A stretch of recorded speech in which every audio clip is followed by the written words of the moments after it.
I was working in the Seagull Kitchen in Mendocino, a goofy cook, cracking jokes and playing grab ass.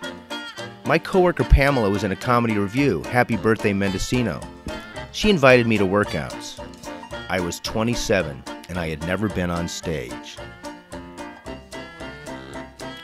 This was the era of Monty Python and Saturday Night Live. That fall, we named ourselves Hit and Run Theater.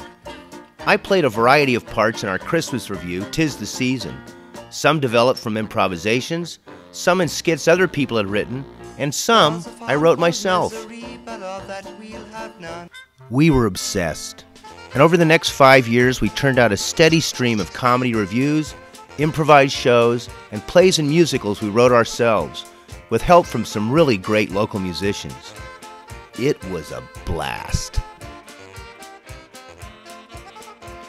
I wrote lots of political skits, tackling topics like the arms race and those zany Reaganites. But we also expressed a North Coast point of view.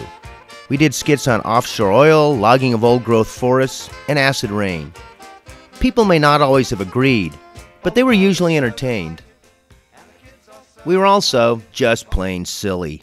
We staged political thrillers like the Chicken Revolt of 1984, regular culinary shows from the Bernays brothers, a two-headed French chef, and war movie takeoffs like The Fighting Moms, with our moms as secret commandos in World War II. There was Joke Enders, helping people to end their addictions to punchlines and puns.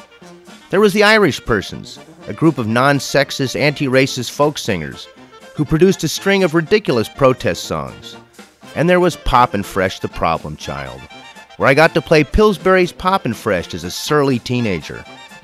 For me, that was an actor's studio moment. By 1985, I was touring as a comedy double act with Tracy Burns, my comedy and writing partner for many years. We lived and worked regularly in Britain and in Germany, Denmark, and Holland. We played in London, Edinburgh, Copenhagen, Munich, and Amsterdam. I couldn't believe how lucky I was. But in the end, we've always come back home to work with our friends. Since the late 1980s, Hit and Run has spread to the winds. Of the 10 to 12 original players, all but 3 or 4 have moved away. New players have worked with us over the past few years, in regular shows and reunions. We've also trained a variety of young Weisenheimers who have made recent rehearsals very lively.